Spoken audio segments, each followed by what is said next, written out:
topic that has been chasing assistants and organizations for the past years. Being agile, being tech savvy, being always up there for the latest trends, and of course, installing a digital workplace. So these are huge projects and assistants are assigned to these projects. But sometimes they can be super overwhelming, especially right now when we work remotely. All of a sudden, the routines have changed. All of a sudden, we are accessible in a different way, or we are not accessible, right? So for sure, everyone out there has created their own path, has created their own processes, how they are dealing with this new way of working. But it is important for me that I really talk to you about switching off, about being mindful, about knowing when to say no and setting clear boundaries, because we all need healthy boundaries, especially in these dynamic times, because we have a hard time switching off. We have a hard time really setting clear boundaries because we are great service providers. We are assistants. We are game changers. We need to run, right? We all want to be an assistant that is ready to manage the industry 4.0. So we have to run, right? We have all the gadgets in our hands. We have the laptops, the iPads, the smartphones. Yes, we have all these weapons to be there and to react to an email in 5 minutes, to react to a text message in 1 minute. Who's telling us that we need to do that? Is that part of your contract? I've never had that in my contract, but I did it wrong all these years until I almost burned out, until I really had health issues. And this is why, especially now in the remote workplace, we need to be super aware how we are performing, how we are operating, what we are giving, and what we need to be very careful about. And I really want you to include the goal of mindfulness into this list, because when we look at what are the biggest struggles out there when it comes to working remotely, there's a great report from Buffer, and maybe you want to check this out. The report actually came out in 2019, and guess what is the absolutely top message we are receiving out of this report? It's unplugging.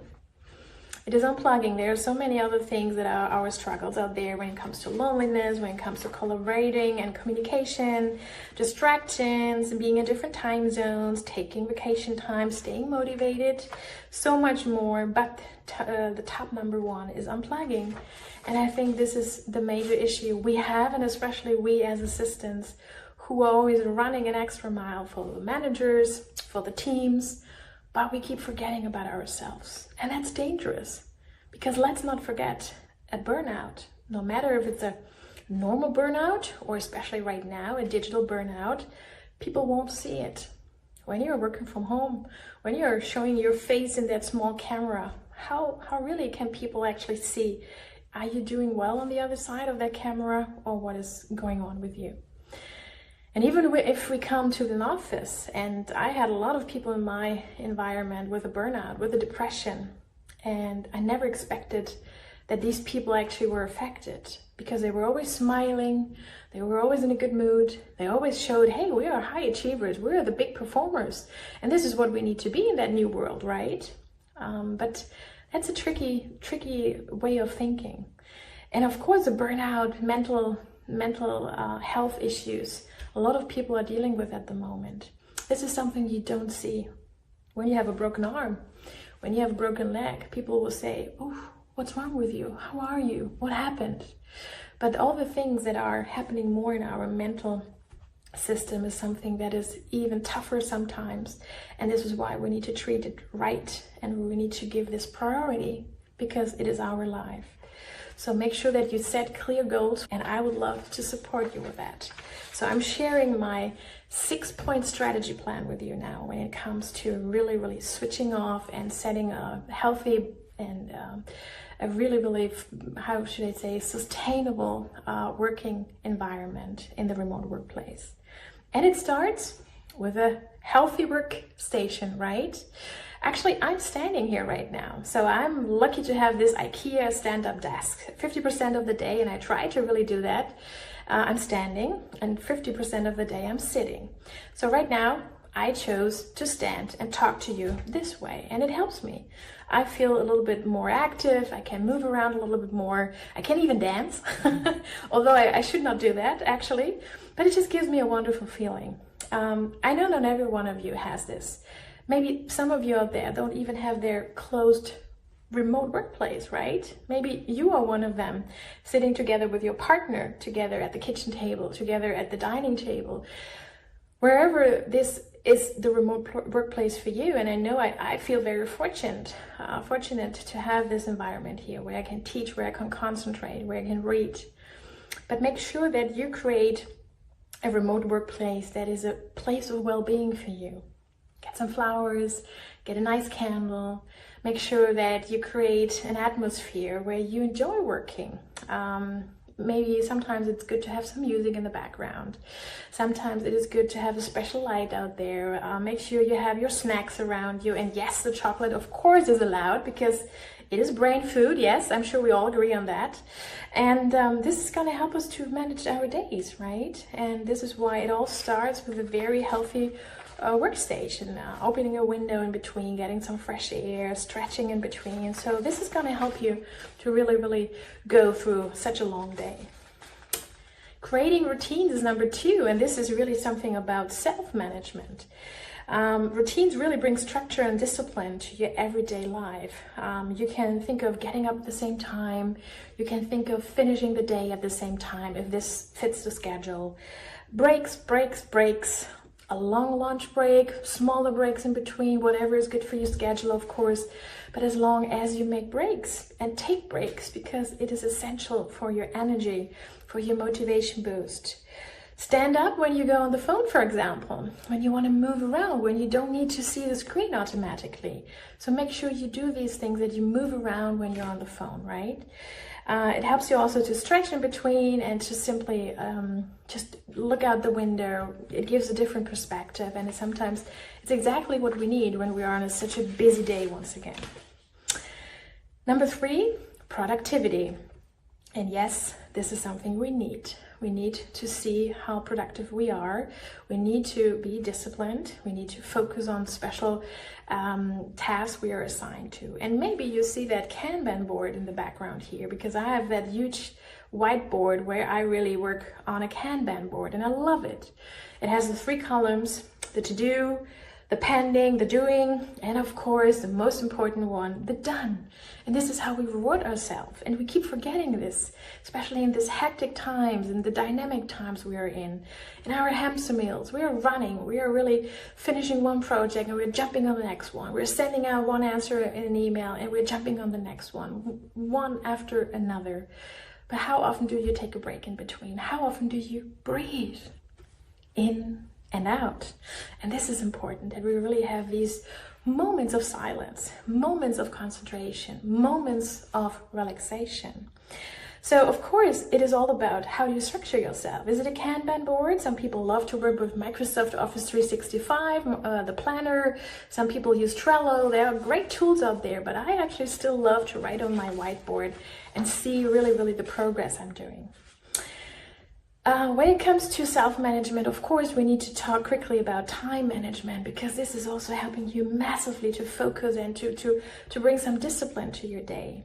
And I am a big believer in the Pomodoro technique. Pomodoro, yes, we are getting hungry because it's all about the tomato. Maybe you remember the Pomodoro technique. Is the Italian word, Pomodoro is the Italian word for tomato. The inventor named the technique after a tomato shaped timer, and maybe some of you actually remember that timer. My grandma had one.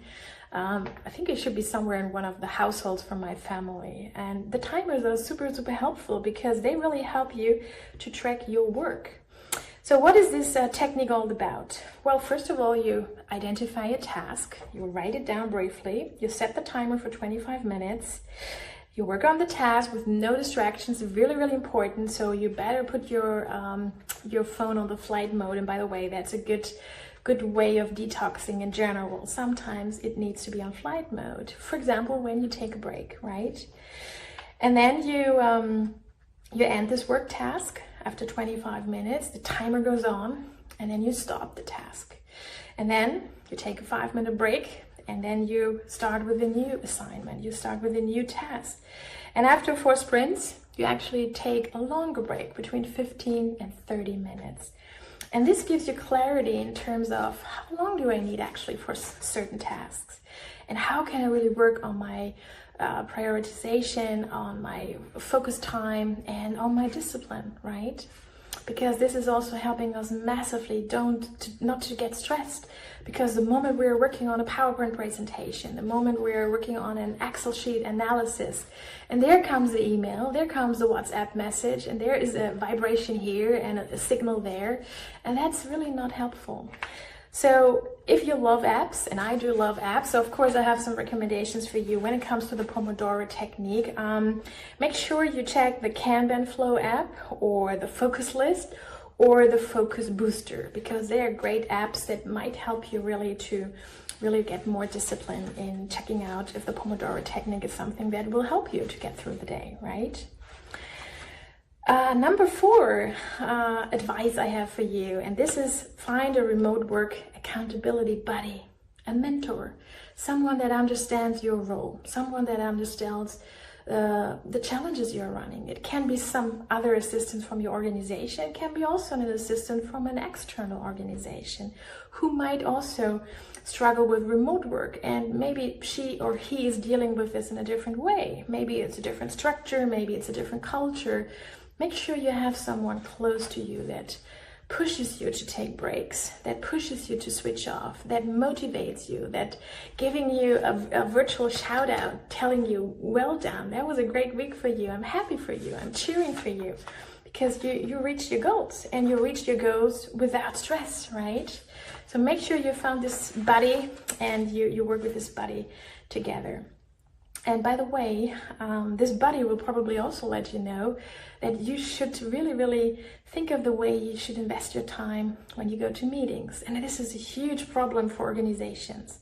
We always have too many meetings, and those meetings are way too long. They are not well organized. There are no clear rules. There's no clear agenda. And now in the virtual world, it can even be a harder problem, because we're signing off from one Zoom call and we're signing into the next Microsoft Teams meeting. There's no break in between. And we think, hey, it's easy, isn't it? We don't need to switch floors. We don't need to switch buildings, because now it's all so easy just to switch off from this channel and go to the next one. But still, there needs to be a break. There needs to be time for reflection, to end one meeting and to start another meeting. Fresh ideas, fresh head, giving the attention to the people that are waiting for you in that next virtual meeting. So this is something you should think of. Am I attending the right meetings? Do I need to be there because my boss is dragging me into this meeting? Do I bring any value in this meeting, or can I be really using this time to work on other projects? So this is something you should bring to the table when you talk with your manager. Think of the way you've been attending meetings and how beneficial they were and how much value you brought to this project. And that's okay to bring this to the table. I think we're sometimes too afraid to address these topics, but this is the way we should all do this, because when you start an open dialogue with your executives, with your team members, this is how you show them that you're really thinking of your role and you're rethinking your role, and that you really want to be, of course, efficient, and you want to bring the flow to the processes, but make sure you are part of the right projects. And this is exactly why number 5 is that you need to be a mindful assistant, that you need to constantly take breaks, go outside, get some fresh air. And, of course, a lot of people think that when they do a lunch break working remotely, they do empty the dishwasher, they do the laundry, and that's okay if this is relaxing for you. But don't feel bad when you simply take a quick nap or when you go on Netflix. This is the way you can relax yourself, right? Once again, flight mode for the mobile phone is really helpful. But it's your decision. Don't feel guilty if you're not doing anything else in your break time. You need to relax, you need to get some more energy, and you need to really focus on your work-life harmony, as I like to call it, right? It needs to be in a harmony. And this means that you need to have a regular check-in with yourself. Reflection of a day, reflection of a week, reflection of a month. How am I doing? Who were my supporters? Who helped me to be a mindful assistant? Who blocked me? Who put too much work on me? How did I deal with that? Did I say it out loud that it's too much? Did I set clear boundaries? Or did I say, yes, I can do that. I'm happy to help because I'm the assistant, right? I'm the service provider. I need to be there. I need to help my team. But that's the tricky part. Yes, we love to be there for our teams. We love to make them successful. But it's about you. You want to be healthy. You want to be focused for all the wonderful things that are waiting for you. So make sure that a no is absolutely okay, right? Because when we get into the burnout trap, when we feel that it's too much, sometimes it's too late. Because when I think of the people I had in my environment who were affected by a burnout, I never thought that these people would be a potential target, because they were the high achievers. They were the yes-sayers. They were the ones out there who always had a smile, who always were professional. But it looked so different in them because they felt they needed to run. They needed to go that extra mile. But make sure you do it in a realistic way, because you're also a human. You are a mother, you are a father, you are a brother and a sister, and we have so many other obligations out there in life, right? So our work life is just one element. So this is something we should really reconsider when we set our goals. So write down and think for a moment, how mindful were you with yourself the past month, and what do you want to change, and how do you want to communicate it to your manager? Because this is exactly what gives us sometimes such a hard time, talking about expectations, talking about priorities, about boundaries, about availabilities. So, hey, we're lucky to have such collaboration tools. I know that they can be super stressful because people are chasing us, people are chatting with us, people want answers, people want answers fast, right? But make sure that you use these collaboration tools. For example, the status setting. The wonderful thing of communicating in a very open and transparent way. For example, you can easily say, hey, I'm currently balancing work and childcare, and have shifted my core work hours to 7 a.m. to 3 p.m. And it's okay to do that. This gives your network a clear information how available you are, right? Of course, it needs to be, just talk through with your manager if this is something how you can communicate. This is something that needs to fit to the culture of an organization. But I love to see these kind of announcements. And by the way, the best new feature for Microsoft Teams is actually the offline button.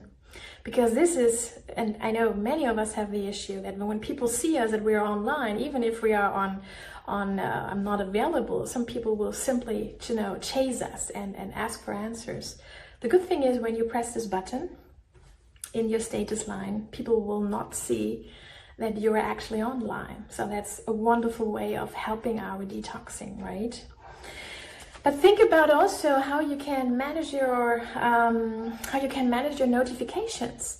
Why do we always need to know when there's a new email coming in? Why do we always feel so curious about the stuff that is coming in? Because we are literally waiting for something to come in, because we want to jump on it. We want to show everyone how fast we are, how good we are, how well prepared we are, right? But this is tricky once again. So make sure you turn off the notifications. Be brave. Think of a way of managing your own email management. And maybe this means I have my email blocks in my agenda. So I specifically work in the morning for an hour, and then I work in the afternoon for an hour. And this is the moment I am in my email inbox. And if people want to reach me on a different way, that's okay. But this is how I communicate. I've seen assistants being proactively communicating this way and writing this in their disclaimer, how I almost said, in their internal out of office message. Hey, I'm checking my emails only twice a day. If you want to have a faster answer, just pop me a message over Microsoft Teams. So think of these moments of making some changes to the way you've been operating all these years. And the funny thing is, when it comes to detoxing apps, yes, they are on the market. There are great tools on the market, actually, for those of us who really have a hard time with the detoxing. There's Mindshine, there is Off Time, there's Rescue Time. Those are just a few ones I would love to recommend to you to check in. But sometimes it's enough to look at your own screen, right? To have a feeling, what's my screen time? Where do they go online? How often do they go online? So this really, really helps you to really get a feeling how you can really make some changes. And now number 6, and that's my all-time favorite one. Make yourself a reward system. And that's the way I stay motivated. People always ask me, how do you stay motivated? But yes, I needed to keep myself motivated as well. And this is why I installed a reward system. After a day, after a week, after a month, where I felt I'm proud of my achievements. I'm proud of the way I handled my email management today. I'm proud of the way I've been working on my Kanban board, how I've been doing recordings like this one here, right? So I'm challenging myself, and I really, really have a high standard, and I really, really know that I sometimes really struggle myself because I push myself hard, right? It's a tough world out there, and as a solopreneur, it's not always easy, isn't it? Especially in those dynamic times. But I also need to focus, and I need to really, really make sure that I'm focusing on the right stuff. And this is why I take my rewards. And yes, there's chocolate included. There's bubbles included. I think that's all kind of the rewards we need, right? And there's sometimes also a Netflix included. But sometimes it's also a shopping trip included. And I just feel that I deserve this. We all deserve this. You've been incredibly hard workers the past month. You've been running so many extra miles, sometimes without a feedback, without a thank you, without a thumbs up. Great assistants out there in the remote workplace. I know this is something I hear a lot from assistants who've been really, really working a lot. And sometimes the bosses, the executives, the teams are not giving you this reward. So give it to yourself, and that's totally okay, right? So to sum this up, the best way of combating a burnout in the remote workplace, number 1, don't put your social life on the back burner. Take breaks and put them to good use. Try to exercise more, I know, and we should stay away from too much caffeine. We should stay away from too much sugar, I know. Create routines that work for you and not your manager or your team. It is your routine, right? You don't need to adapt to the schedule of your manager. Who told you that? Once again, where is it in the contract? I've never had this in my contract, right? So be really, really vocal about the way you want to make these changes. Make sure you prioritize your work and your life. Make sure you get the quality time. Make sure you take a day off in between. You take a half day off in between to really regain some energy. I wish you will become more mindful, because it is an investment in you, and you are the most important person in this whole game here, right? So make sure you are really, really adapting to these new elements of becoming more mindful and avoiding a digital burnout.